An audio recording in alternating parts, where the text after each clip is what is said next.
We want to welcome you all and thank you all for coming tonight, many of you from quite considerable distances. 2 weeks ago, we asked our meetup group here in San Francisco to write down what the Dean campaign means to them. And we thought the best way to welcome Governor Dean here tonight would be to share some of those responses. So here's what they had to say. One of the most important political events of my life occurred when I saw Governor Dean's speech at the California Democratic Convention in Sacramento in March 2008.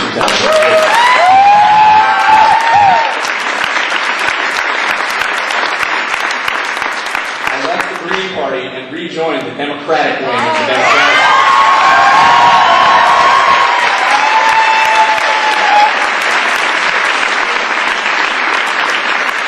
Howard Dean gave thousands of Americans their political voices back. I consider myself one of them. Yes.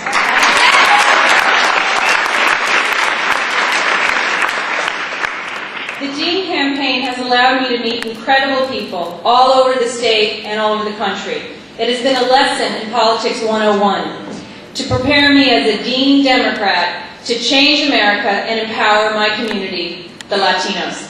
All right.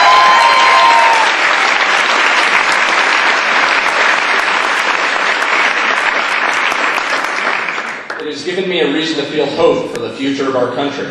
I've had so many exciting new experiences and many wonderful new friends through this campaign. I'm not going to go back to sitting at home alone, being depressed in front of the TV.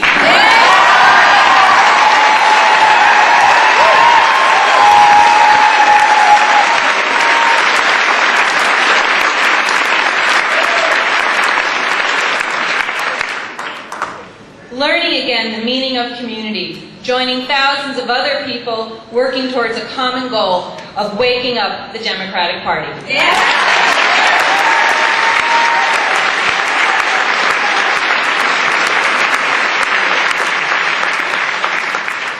The ability to express my political will.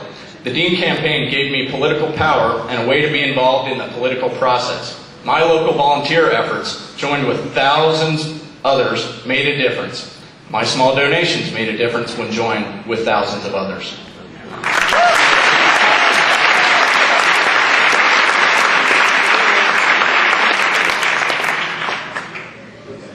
This experience was wonderfully reaffirming, energizing, and a true source of hope.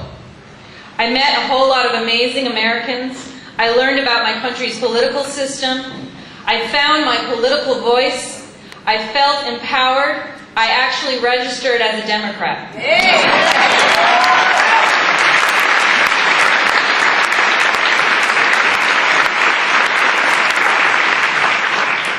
There were so many other more powerful responses, and we're sure that you all have exactly similar stories to tell. That's why you're here tonight, to keep our movement going. We are so excited that Governor Dean is here tonight to share his vision for our future together. Governor Dean, we want to thank you for your inspiration, your courage, your integrity, and your honesty. Please join us in welcoming Governor Howard Dean.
Si se puede, which means yes, we can do it.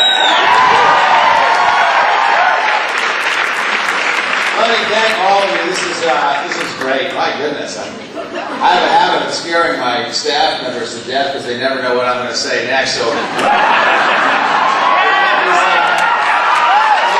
turnout like this, maybe it's not too late to get back in.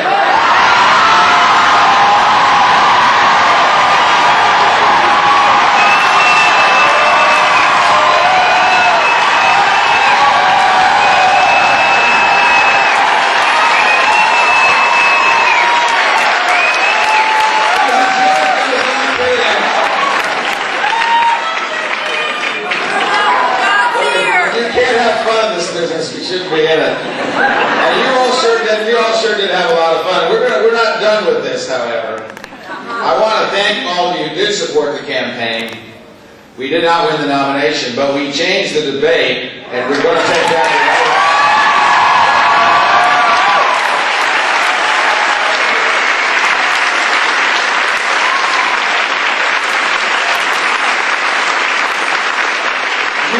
to the Democratic message much tougher, and you got our party ready to beat George Bush.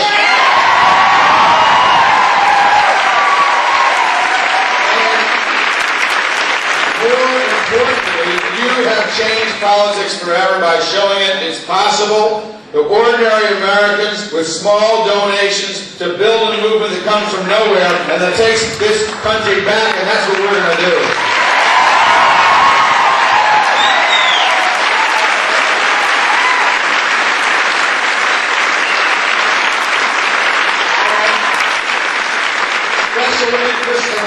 Right-wing extremists are justifiably worried about the power of ordinary American citizens. They're worried that we will propel a Democrat into the White House in 2004.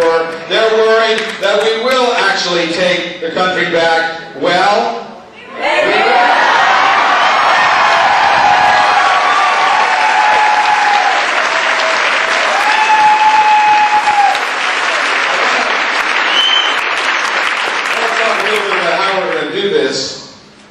and talk about what we're facing in 2004. It's pretty clear to me that George W. Bush is a failed president. Yeah.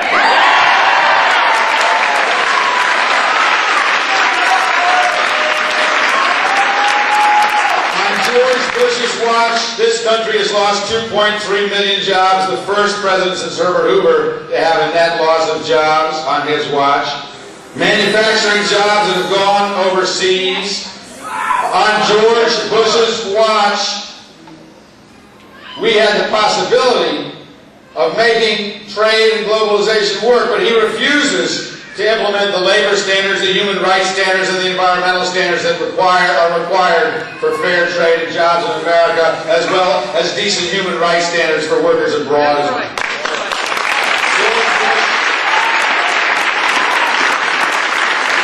Bush has opposed fair wages, he's opposed decent unemployment benefits, he has opposed decent overtime protections for ordinary Americans. Today, the minimum wage is 30% lower than it was when Richard Nixon was president. A single mother working full-time for minimum wage gets $11,000 a year. $4,000 below the poverty line. We can do better in this country, and we will.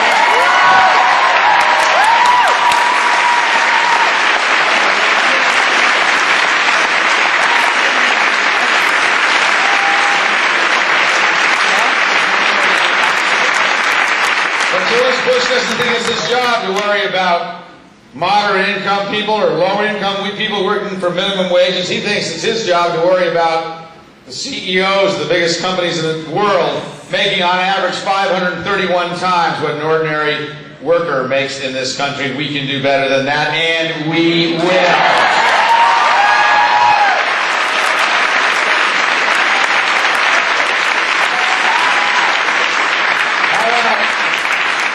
How about George Bush's tax policy?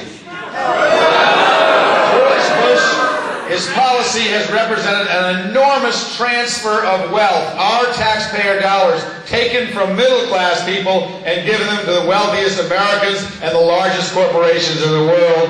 He has also created the biggest deficits in the history of the United States of America. That is money that our kids are going to have to pay back. We can do better, and we will.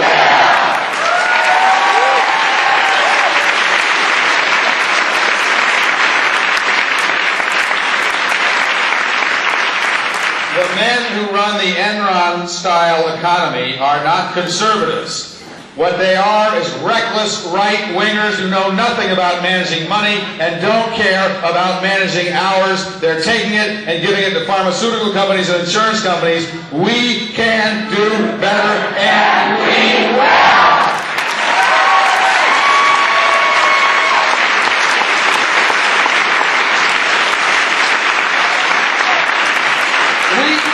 Create new jobs in this country, but not by piling up new debt. People don't invest in countries where the balance sheet looks like it did in Argentina 4 years ago.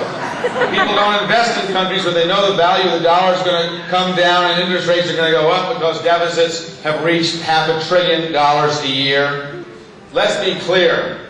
The Bush tax cuts didn't have any effect on average Americans except to drive up their property taxes and drive up their health insurance premiums, and drive up their college tuitions. 60% of Americans got $304 on average. The people who make $1 million a year got an average of $113,000 a year in tax cuts.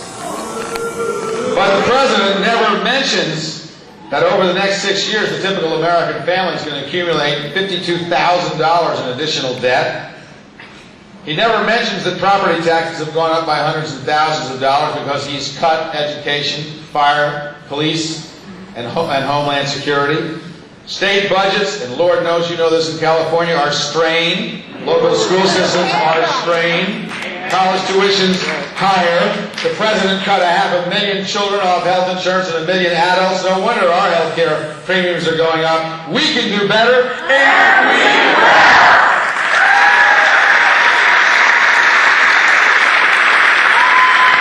43 million people in this country have no health insurance, the last industrialized country on the face of the earth, and I can't resist doing this one more time.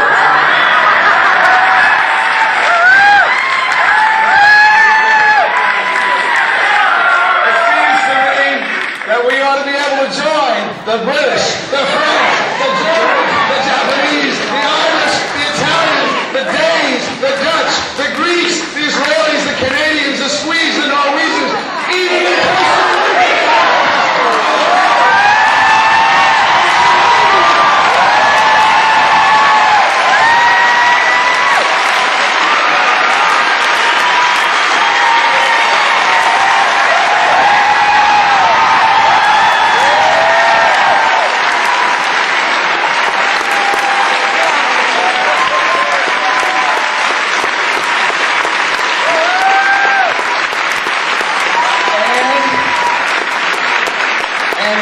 Send George W. Bush back to Crawford, Texas, we'll have a president who understands ordinary Americans and will join all those other countries that have health insurance for every single one of their citizens, and we'll have health insurance for every American here as well, and join the rest of the world. We can do better, and we will. We now know, and school boards know, and governors know, and taxpayers know, and members of Congress know that President Bush's No Child Left Behind bill left every child left behind. It left every teacher behind. It left every property tax payer behind. The Secretary of Education said that leading teachers organization was a terrorist organization. Let me tell you that the people who are anti-public education in this country are in Washington. The Secretary of Education presided over a school system in Houston that falsified their dropout rate, falsified their college aspiration rate, falsified their school violence rate. Send them back to Texas. We can do better, and we will.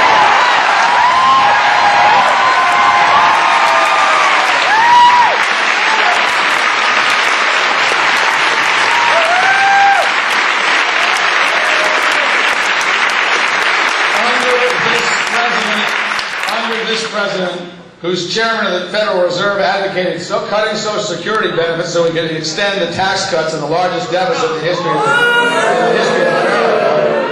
Under this president, the levels of personal debt have risen so high that more women declared bankruptcy in America last year than graduating from college.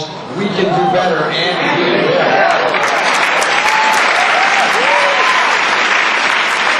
When George Bush was running for president of the United States in the year 2000, he promised that his model judges would be people like Antonin Scalia, who apparently likes duck shooting with Dick Cheney, and Clarence Thomas. Unfortunately, that is the only promise that he managed to keep. The president has turned his back on the alliances that have helped protect our security abroad for 60 years. He launched a unilateral, preemptive Iraqi war whose mission, stability in that nation and greater security for America, remains unaccomplished. In the process, he's misled our citizens about the facts, something that many Americans will not forgive. The biggest issue in this campaign is rapidly becoming not jobs and not even the war in Iraq. The biggest issue in this campaign is rapidly becoming the credibility and the believability of the President of the United States.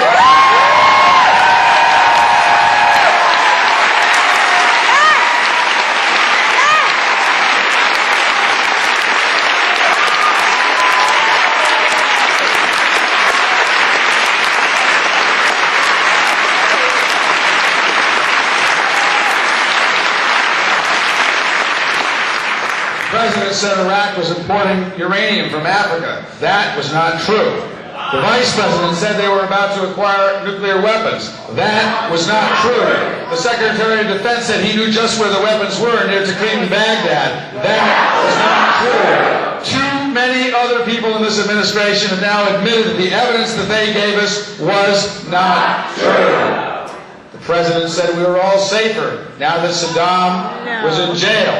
I think 200 Spaniards and 566 American, brave American soldiers will tell you the opposite.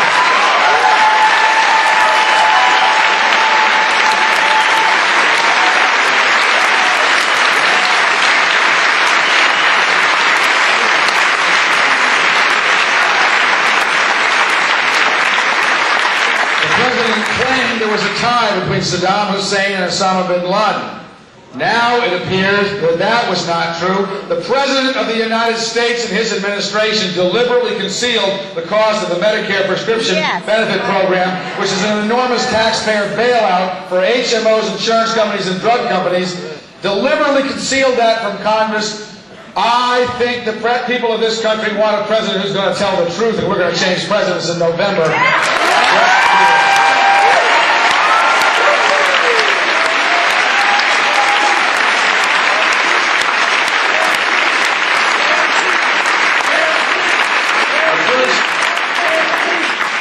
First round of the Bush television ads was widely condemned for exploiting people who had died and lost their families in 9/11.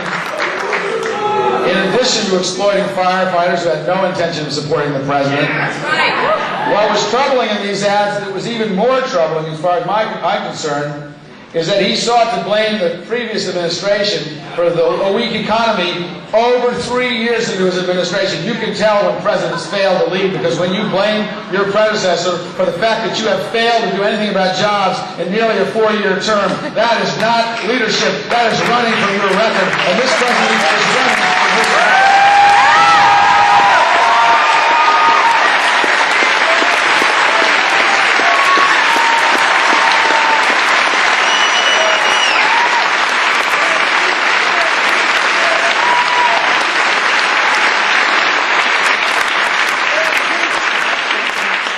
How are we going to take this agenda on, this right-wing agenda?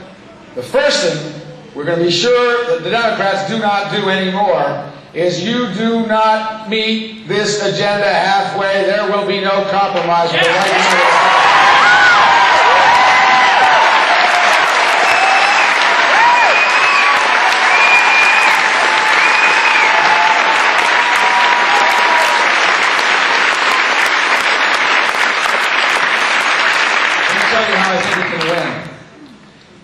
beat George Bush, we've got to stand up for our principles and not paper over our differences with the most radical administration in our lifetime.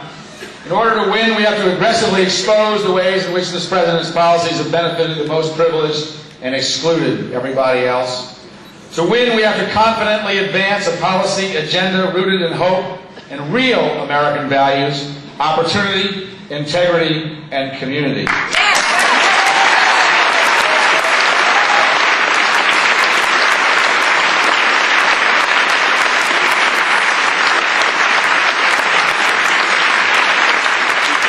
The first step in changing this country is to send this president back to his beloved ranch. The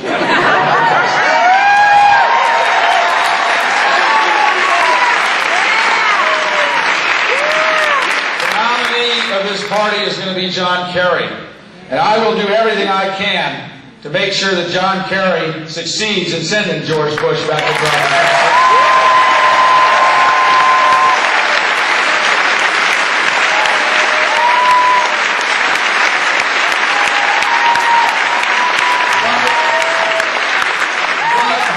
Is not enough.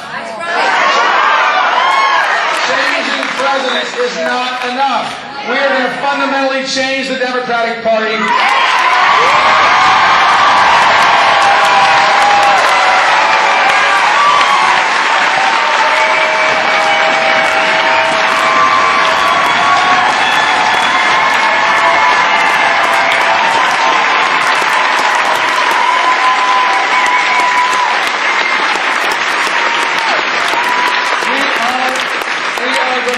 People together at the grassroots level, just like you have come today. Make sure that that connection that we established during our campaign is all over America, so that the people in San Francisco are connected with the people in Georgia and in Pennsylvania and in Michigan, so that we can take back this party and then take back this country for ordinary Americans.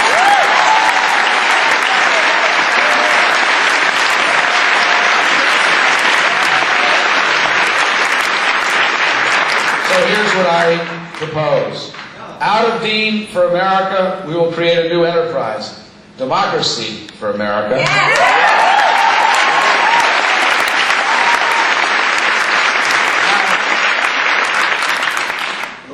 Just some of the mechanics, the same people who did our web work for DFA or started their own company, 10 of them, and they're going to do our web work for DFA too.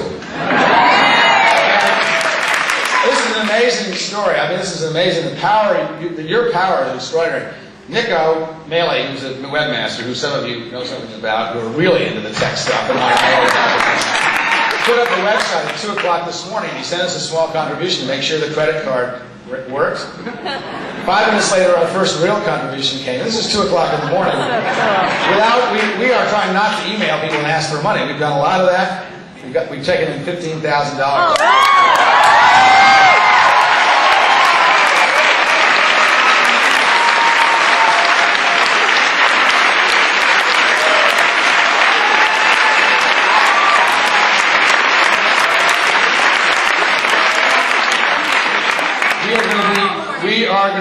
Democracy for America will be committed to the same core principles the campaign was. First, we're committed to promoting strong grassroots involvement in campaigns and democracy with ordinary citizens, not just as donors, but as candidates, as organizers, as active participants.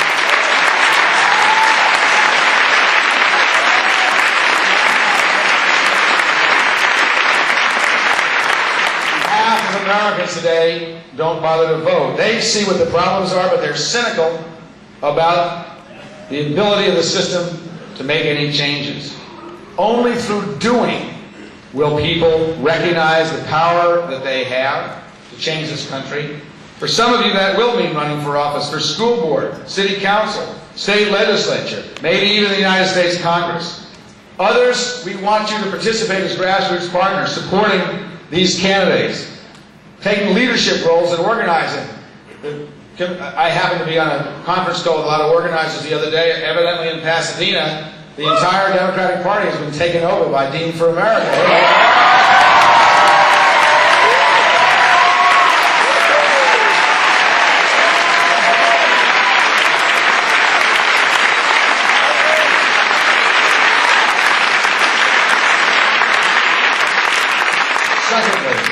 We're committed to promoting an America where candidates and office holders tell the truth about policy.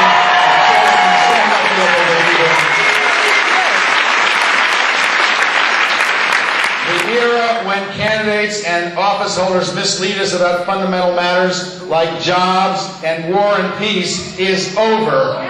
We can do better, and we will. We are absolutely committed to fighting the influence and agenda of the two pillars of George Bush's administration. One, the far right wing and their radical, divisive, and extremist views. And two, selfish corporate special interests.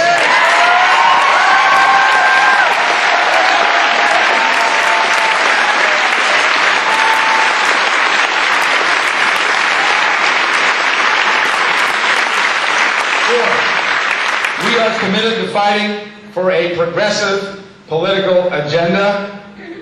We will fight for health care for every single American, just like that in all those other countries. We will fight for a real investment in early childhood so we can stop sending people to prison and start sending them to college.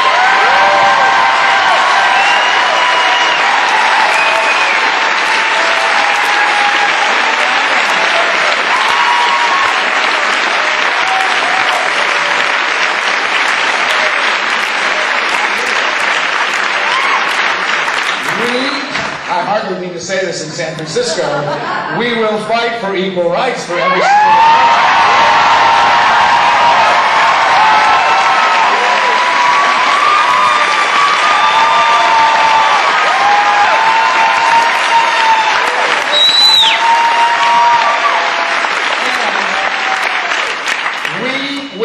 fight for fiscal responsibility so that we can have social justice and decent social programs, not just in good time when there's money, but also in difficult times. Republicans not only don't care about 96% of ordinary Americans, but they do not know how to manage money anymore. You can't have social justice unless we can balance budgets. We need jobs, we need social programs, we need health care, and we have it.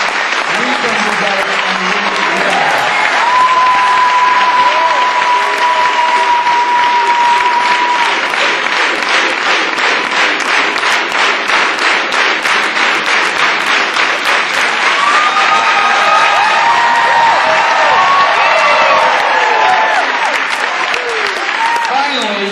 We will promote a national security policy that makes America stronger by working with other allies and advancing progressive social values around the world.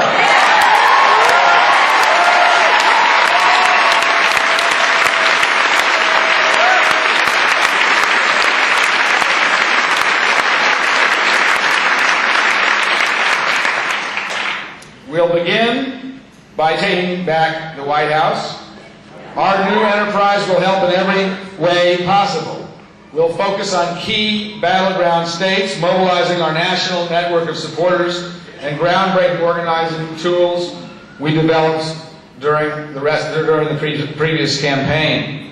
We will support candidates across America who stand for our principles. That begins with the members of Congress who have the courage and vision to stand with us during our race for the White House when no one else would.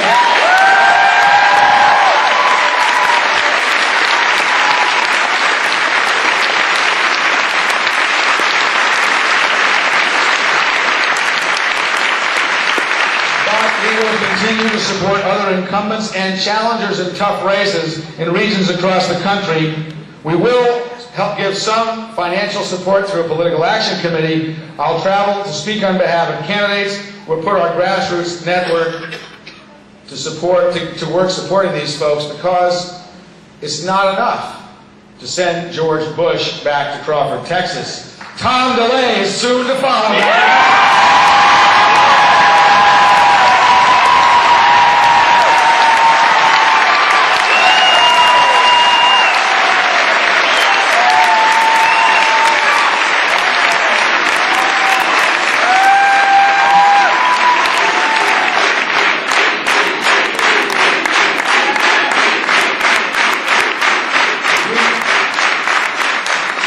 We will encourage members of our grassroots network, as I said, to run for office and offer them tools to achieve this. We want to change the conditions in America so that people no longer think that running for office is the sole province of those who are well-connected and who have lots of personal money. If there's any lesson to be learned from our campaign, that maybe the way to do campaign finance is not to wait for those folks inside the Beltway in Washington to do it.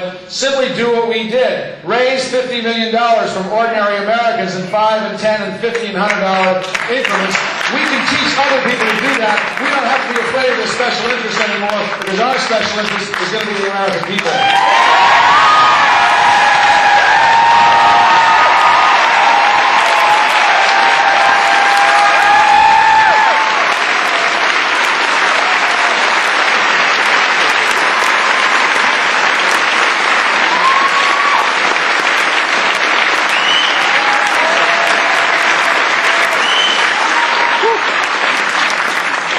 Dean for America, Democracy for America will maintain interactive websites where supporters can plug in, join the discussion, get involved. I don't want to oversell this. We had 600 people working for us. We're going to have 8 now because our intention is to raise about $3 million so that we can help other candidates, and that does not include having a big bureaucracy in Burlington.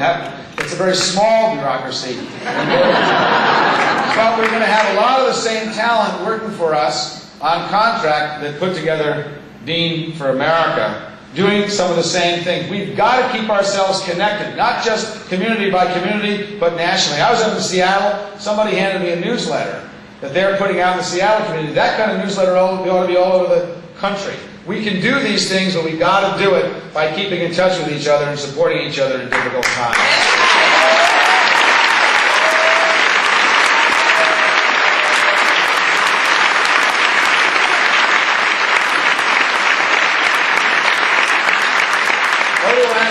I've been into a lot of meetings with other organizations, and so have a lot of our staff folks, and we've discovered that a lot of people are doing the kinds of things that we want to do. We are not going to raise money and compete with those groups. We're going to work with them. So we're going to have partnerships. First partnership I'm going to announce is a partnership with the Service Employees International Union for corporate responsibility.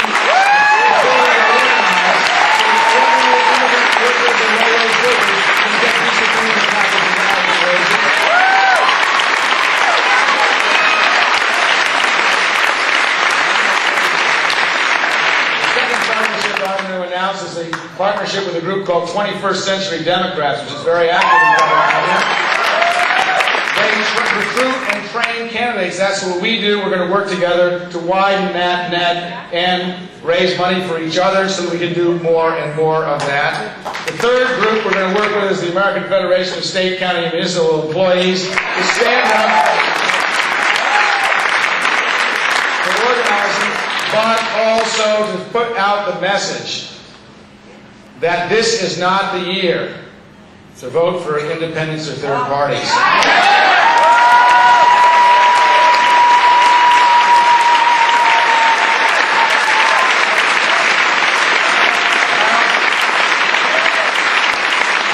have a lot of experience in Vermont running with third parties. And I know that Ralph Nader has done a great deal for this country. He really has. He has a long legacy of doing it. But the effect of a re-election of George W. Bush would be to undo his 40-year career fighting for consumers and the environment. We cannot let that happen. We cannot let that happen.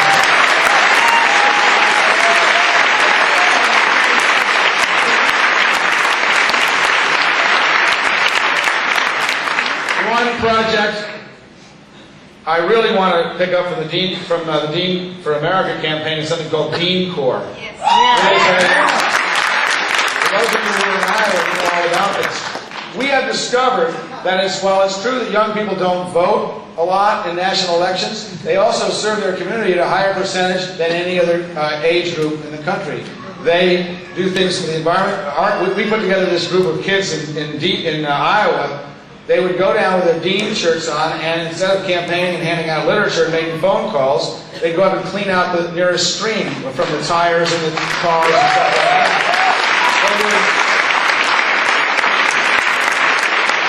They would raise money for teacher supplies so they wouldn't have to help their low-income kids in the low-income schools out of their own pockets. Teachers wouldn't have to do that. They would go and collect food supplies for food shelves.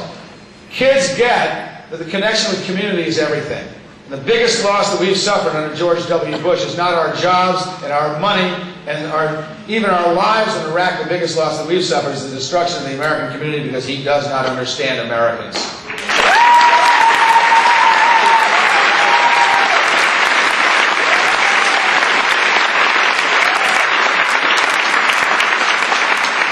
Extraordinary things that happened in our campaign is we built an enormous community of 700,000 people around this country. People still can't figure out the internet. They think it's a great way to raise money, and I can tell them right now, if you don't have anything to say, nobody's going to say anything.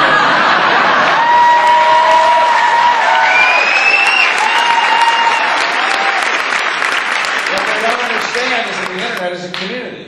It's a community of people who don't happen to be co-located in a geographic location. We need to keep that community going because that community is the essential tool in giving people back hope.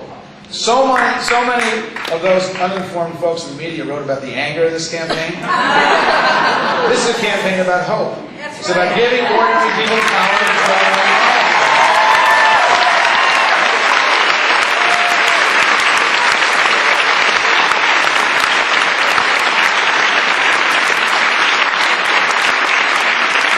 It is also about overcoming adversity. there's not a lot of nice things about being 55, but as opposed to 18, but one of the things that my father always used to tell me is when you're older, you have an advantage, you can look backwards as well as forwards. And I think a lot of the younger folks in this campaign who work their hearts out need a little wisdom for those of us who have a little different color hair. And that is that change is fun and it's hard work, but it also requires perseverance every single day, every single month, every single year. We are going to succeed. We are going to change this country. But in order to do so, we're going to have to understand that there will be setbacks. I was never discouraged when I was running for president. Even though we lost a lot of primaries, I was never discouraged. And the reason I was never discouraged is because I knew we would come back every single time. And here we are, a month after Wisconsin, back again.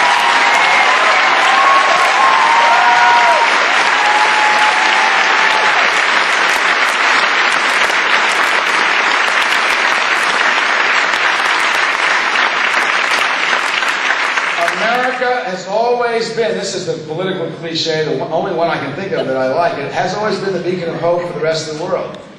And the reason for that is because Americans are less cynical than anybody else on the face of the earth. One of the most extraordinary things that I discovered, people always ask me what you learned from this campaign. I learned a lot of things. And one of the best things I learned is how fantastic the American people are. And the other thing I learned is that American people come in every shape, size, color, ethnicity, religious group, and 95% have a shared agenda. People say, what are you going to do for this group? Or what are you going to do for that group? You know what? Education, health care, hope for their children, jobs, sense of community, respect in the world again, the United States being the moral leader of the world again.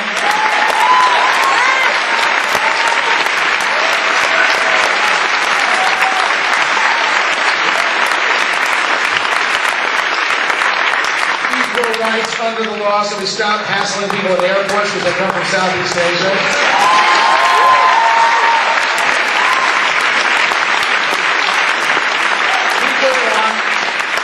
Just want a fundamentally fair country because the American people are fundamentally fair people. But we do not have an administration that's as good as the American people, and we can do better.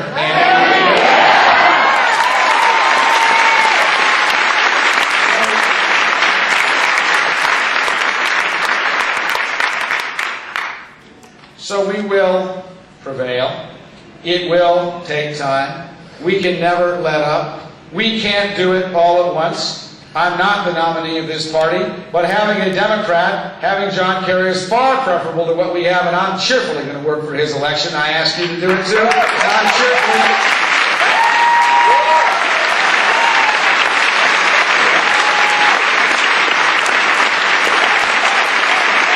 Because if or agenda is health insurance for all Americans, if it is fundamental fairness, if it is decent public schools, if it is retaining and regaining the moral leadership of the world, then the first step is to send George Bush back to Crawford, Texas.